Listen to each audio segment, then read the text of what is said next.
सुमन का जवाब मिल गया हमें। इस घर में सूर्य प्रताप सिंह झूठे लोगों को खड़े होने की तो क्या, सांस लेने तक की इजाजत नहीं देता। अब आप लोग जा सकते हैं।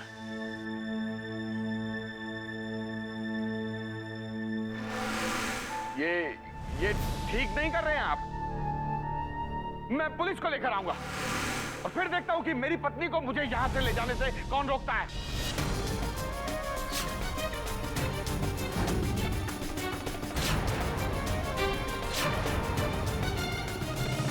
अरे पुलिस को तुम क्या, मैं बुलाऊंगा पुलिस को। आइए पंडित जी।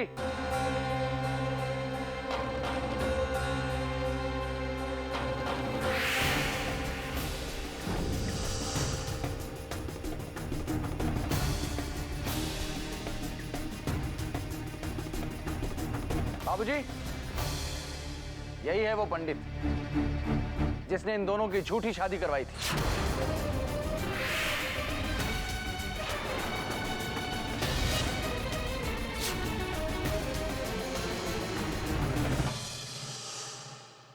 हमको माफ कर दीजिए ठाकुर साहब, हमसे गलती हो गई।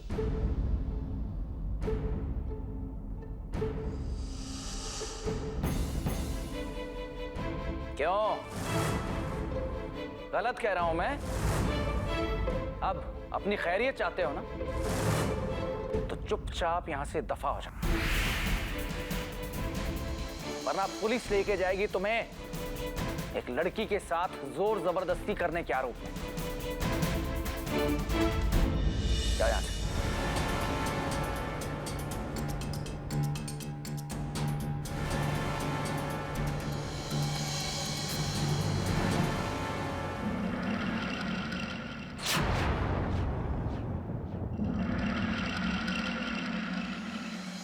कार्तिक, हमसे बहुत बड़ी गलती हो गई। हमने सिर्फ वही देखा और वही सुना जो हमें दिखाया गया। झूठी शादी के रिश्ते को असली मानकर उस पर अपना हक जताने आया था प्रभु दयाल। चलो, वो तो खैर इस रिश्ते पर अपना हक नहीं जमा सका, लेकिन दादा के रिश्ते का हक मानते हुए मैं आज ये कहता हूं कि सुमन यहां से कहीं नहीं जाएगी।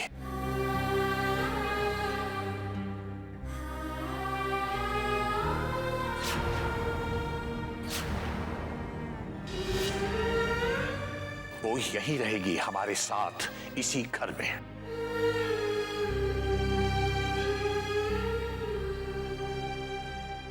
कंचन, सुमन को अपने साथ लेकर जाओ।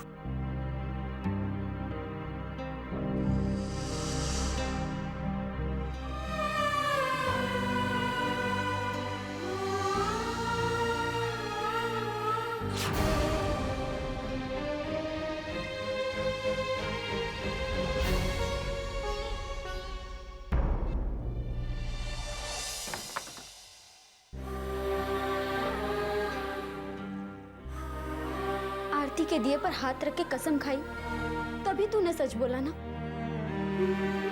कितना दर्द हुआ होगा। किस मिट्टी की बनी है तू? हर दर्द सह लेगी मगर उफ तक नहीं करेगी। मैंने तुझे कितना पूछा कि तूने प्रभु दयाल के साथ झूठी शादी क्यों की, लेकिन मुझे जवाब में मिली तो सिर्फ तेरी चुप्पी। दूसरों की खुशी और सुख के लिए तेरे लिए अपनी खुशी कोई मायने ही नहीं रखती। तू इतनी अच्छी क्यों है सुमन? खैर तू बैठ, मैं तेरे लिए दवाई लेके आती हूँ।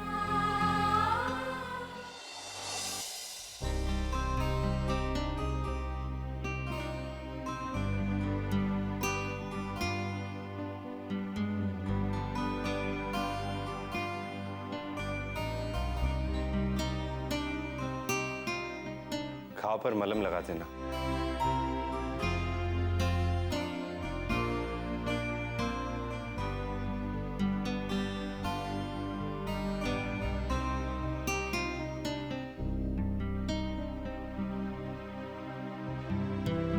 बैठ जा।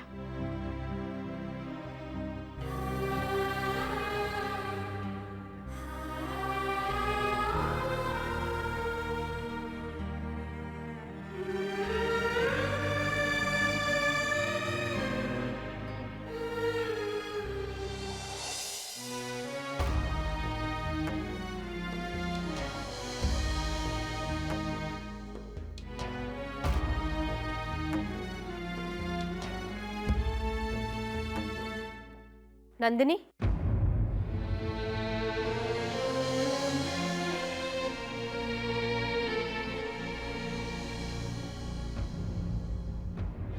रुक जाओ बेटा।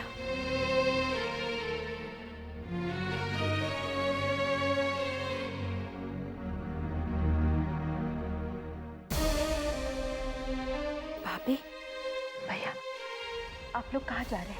अपने घर जा रहे हैं दीदी। बेचारी नंदिनी ने तो इस घर को अपना समझा था, लेकिन इस घर के लोग उसे अपना समझे तो ना। पहले ही पता होता कि ऐसा होगा तो हम पहले से ही चले जाते। कम से कम ये अपमान तो नहीं सहना पड़ता। नहीं नहीं भाभी, ऐसा मत कहिए। जो कुछ भी हुआ उसके लिए माफी मांगती हूँ।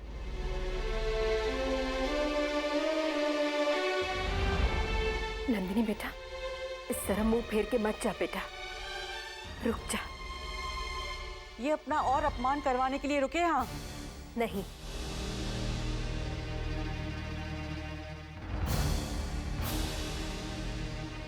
इस घर की बहू बनने के लिए।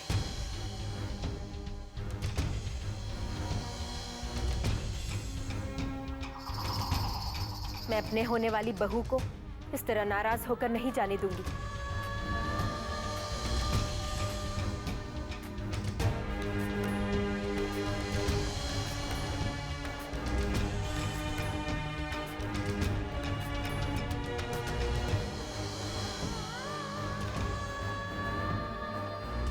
मैं वादा करती हूँ नंदिनी, अगर कोई मेरी बहू बनेगी तो वो सिर्फ तुम हो। अगर कार्तिक से शादी होगी तो सिर्फ तुम्हारी होगी। ये एक माँ का वादा है, एक सास का। मुझ पर भरोसा है ना बेटा?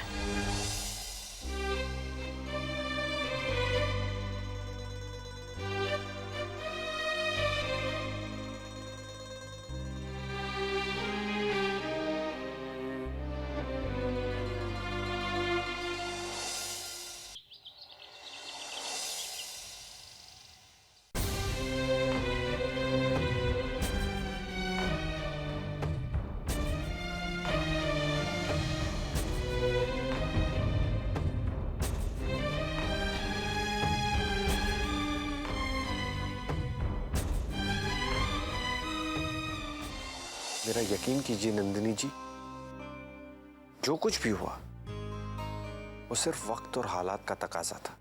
मेरा इरादा कतई आपका दिल दुखाने का नहीं था।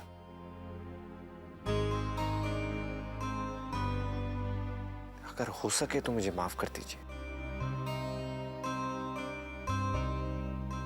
आप सोच रहे होंगे कि इतना सब कुछ होने के बावजूद हम यहाँ रुक गए तो शायद हमने आपको माफ कर दिया, लेकिन नहीं।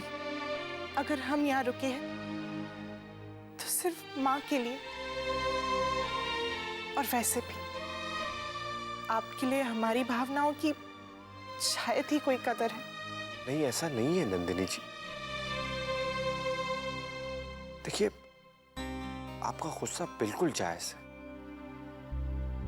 लेकिन उस वक्त अगर मैं सुमन जी की सहायता करने नहीं पहुंचता तो अनर्थ हो जाता। चलिए, अच्छा हुआ आज कम से कम आपने हमें एहसास तो करा दी कि आपकी जिंदगी में हमारी जगह कहाँ है।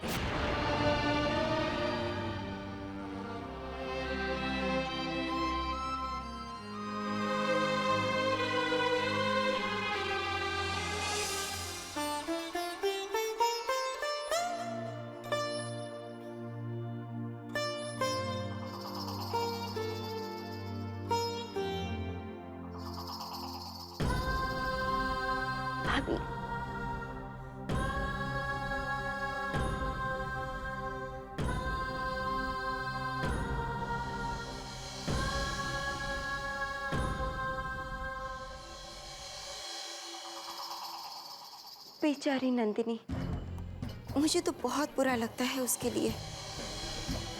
देखिए ना भाभी, समझ में नहीं आता सुमन का भी कैसा रिश्ता है इस घर के साथ। जैसे ही उसके कदम इस घर में पड़ते हैं तब तो मानो इस घर की खुशियां सारी गायब हो जाती है। देखिए ना, अच्छी भली शादी हो रही थी कार्तिक और नंदिनी की, अब बीच में आ गया सुमन का दुख। और भाभी, शादी टली सो टली, लेकिन सबसे बड़ी हैरानी की बात तो ये है कि बाबूजी ने भी कह दिया कि आज के बाद सुमन इसी घर में रहेगी।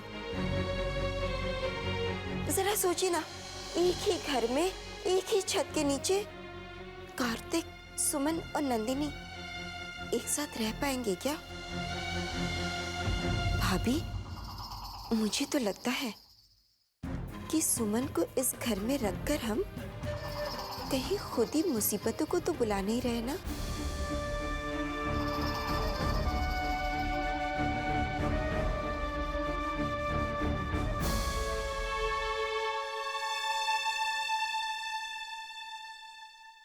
क्या सोच रहे हैं आप?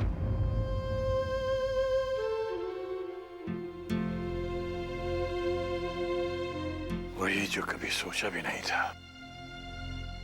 ये सब क्यों हुआ, कैसे हुआ,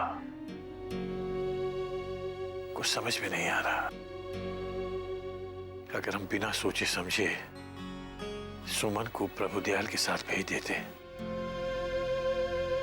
तो कितना बड़ा अन्याय हो जाता। आपके होते हुए इस घर की छत के नीचे किसी के साथ अन्याय कैसे हो सकता है? अन्याय तो हुआ है।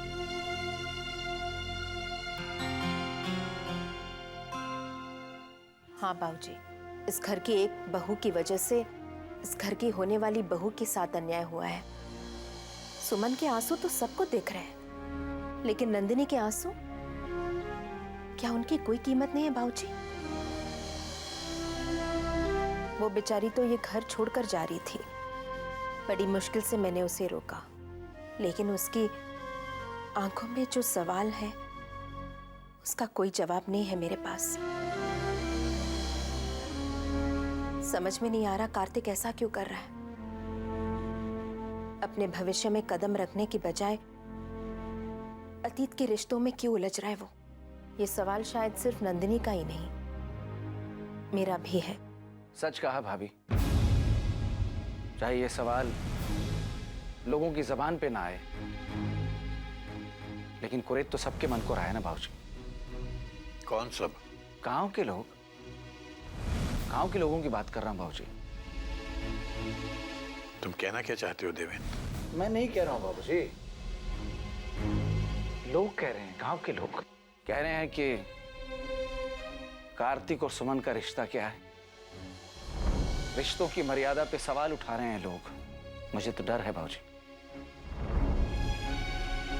लोगों की तभी जबान की ये सवाल ऊंची आवाज का ताना न बन जाए।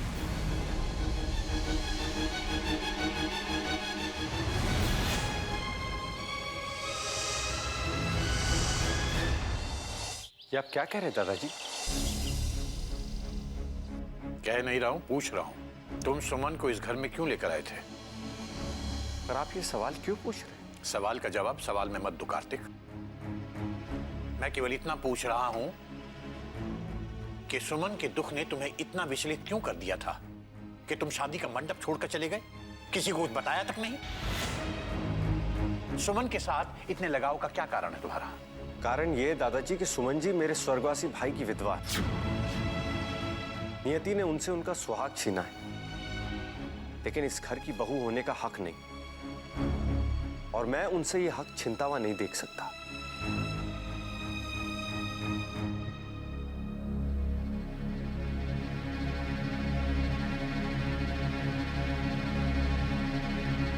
केवल यही कारण है या कुछ और? हाँ दादाजी यही है, पर आप ऐसा क्यों पूछ रहे हैं? चंद्रिका, कादंबरी, देवेंद्र, इधर आओ सब लोग।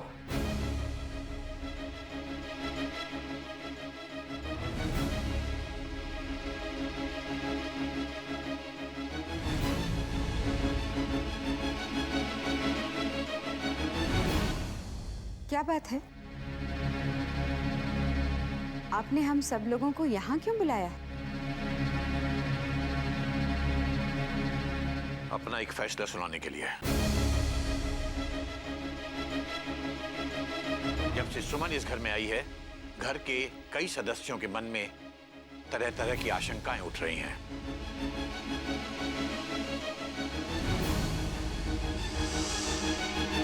इसीलिए मैंने फैसला किया है कि सुमन आज से, बल्कि अभी से, गौशाला में रहेगी।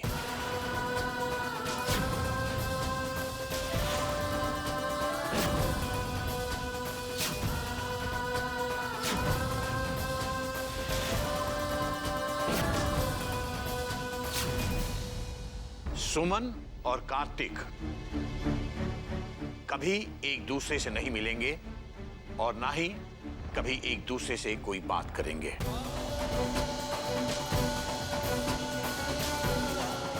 और अगर कभी इन दोनों में से किसी एक ने भी मेरे इस फैसले के खिलाफ जाने की कोशिश की तो मैं हमेशा हमेशा के लिए इन दोनों से अपना रिश्ता तोड़ दूंगा। मैं भूल जाऊंगा कि कार्तिक नाम का कभी कोई मेरा पोता था या सुमन नाम की कभी कोई इस घर की बहू थी।